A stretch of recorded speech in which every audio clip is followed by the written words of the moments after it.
Welcome to CBI 69 news. వార్తల ముందుగా ముఖ్యాంశాలు.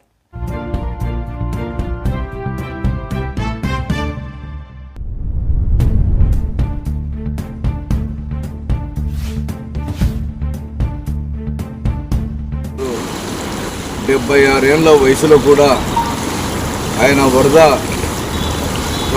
పరిసర ప్రాంతాలను సందర్శించడం, కొన్ని చోట్ల విపత్తుకు గురైనటువంటి కుటుంబాలకు భోజన వసతులు కల్పించడం, అదేవిధంగా జిల్లా కలెక్టర్ గారు, మరి Nandyal sub collector Viswanatham sir గారు, మున్సిపల్ అధికారులు, మరి అనేక మంది ఈరోజు నంద్యాల ప్రాంతంలో పర్యటించి అనేక సౌకర్యాలను వారికి ఇబ్బందులు పడకుండా ముందు జాగ్రత్త చర్యలు తీసుకోవడం, మరి ఎంతైనా ఎన్నమడి ఫరూక్ సార్ గారికి కృతజ్ఞతలు. అనేకమైన ఆయన సుదీర్ఘ రాజకీయ అనుభవంలో అనేక ఇలాంటివి చూశాడు. అదేవిధంగా గౌరవ ముఖ్యమంత్రి వర్యులు నారా చంద్రబాబు నాయుడు గారు ఇలాంటి విపత్తు కార్యక్రమాలలో ఒక రాక్షసుడిగా పనిచేయడం ఆయనకు అలవాటు.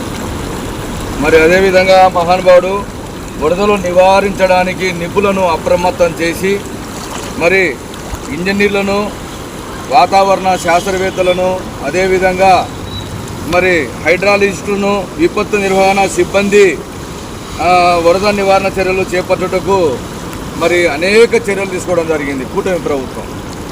మరి చంద్రబాబు నాయుడు కూడా వయసులో పెద్దవాడు. ఈ వయసులో కూడా ఆయన మరి అనేక ప్రాంతాలను సందర్శించి ఎక్కడికెక్కడ ఎలాంటి నష్టపరిహారం జరగకుండా మరి చర్యలు చేపట్టినందుకు కూడా గౌరవ ముఖ్యమంత్రి గారికి కృతజ్ఞతలు. మరి ప్రింట్ మీడియా, ఎలక్ట్రానిక్ మీడియా ద్వారా ఒక ముగ్గురు చనిపోయినట్టు మాత్రమే మనకు తెలుస్తుంది. ప్రాణ నష్టం పెద్ద జరగలేదు. సరే, అక్కడక్కడ రాష్ట్ర వ్యాప్తంగా సర్కారు జిల్లాలో కానీ, లేదా రాయలసీమ జిల్లాలో కానీ, కోస్తాంధ్ర ప్రాంతంలో కానీ పంట నష్టం జరిగిండొచ్చు. మరి ప్రభుత్వం కూడా ఎప్పటికెప్పుడు చర్యలు చేపట్టడానికి సిద్ధంగా ఉంది.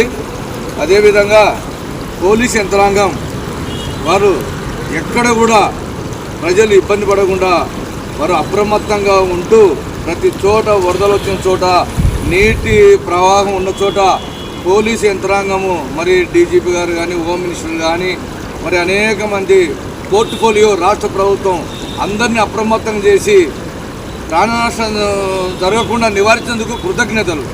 మరి ముఖ్యంగా ఎన్ఎండి ఫరూక్ సార్ గారు ఈ వయసులో మరి కలెక్టర్ గారిని వెంట పెట్టుకొని, మున్సిపల్ కమిషనర్ కానీ, లేకపోతే మెప్పా డైరెక్టర్ కానీ, లేకపోతే ఆర్డీఓ కానీ, జేసీ గారు కానీ అందరినీ ఒక మానిటరింగ్ చేస్తూ మరి ప్రజలకు సేవలు అందించినటువంటి ఎన్ఎండి ఫరూక్ సార్ కూడా కృతజ్ఞతలు. వాళ్ళ కుటుంబ సభ్యులు ఎన్ఎండి ఫయాజ్ కానీ, మరి ఎన్ఎండి ఫిరోజు సైన్యం కానీ సేవలు చేసినందుకు కూడా నేను కృతజ్ఞతలు తెలియజేస్తున్నాను.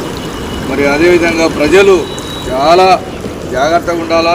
ఎందుకంటే రోగ బారిన పడకుండా ఇంకా మురికి నీరు నిల్వ వచ్చిన తర్వాత మనకు కొన్ని విష జ్వరాలు రావచ్చే ప్రమాదం ఉంది. ఆరోగ్యపరంగా జాగ్రత్తగా ఉండాలని నేను కోరుకుంటున్నాను. నా పేరు డాక్టర్ జి బాలస్వామి, మరి ఫ్రీలాన్స్ జర్నలిస్ట్, న్యాయవాది, తెలుగుదేశం పార్టీ సీనియర్ కార్యకర్త.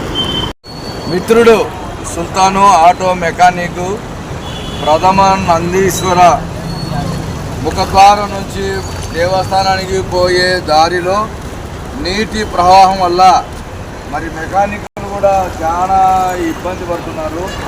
ఆటోలు, వారి యొక్క సామాను కూడా నీటి ముంపునకు గురైంది. సుల్తాను తన బాధను వ్యక్తం చేస్తున్నాడు. గౌరవ మంత్రివర్యులు ఎన్ఎండి ఫరూక్ సార్ గారు మరి ఇక్కడ ఉన్నటువంటి మెకానిక్లను కూడా వారు నష్టపోయినటువంటి విధానాన్ని కూడా మరి జిల్లా కలెక్టర్కు, రాష్ట్ర ప్రభుత్వానికి జిల్లా కలెక్టర్ కూడా పరిశీలించాలి. చాలామంది మెకానికులు వారికి నష్టం జరిగింది. నీళ్లు పోవడం వల్ల వారికి గత 2 రోజుల నుంచి కూడా పనులు లేకుండా మరి సామాన్ అంతా నీటి ముంపుకు గురైంది. మరి ఎన్ఎండి ఫరూక్ సార్ గారు మంత్రివర్యులు, మరి అదేవిధంగా జిల్లా కలెక్టర్ గారిని, జాయింట్ కలెక్టర్ కానీ, మరి సబ్ కలెక్టర్ గారు కానీ వారికి సహాయ సహకారాలు అందించాలని మేము రాష్ట్ర ప్రభుత్వాన్ని కోరుతున్నాం.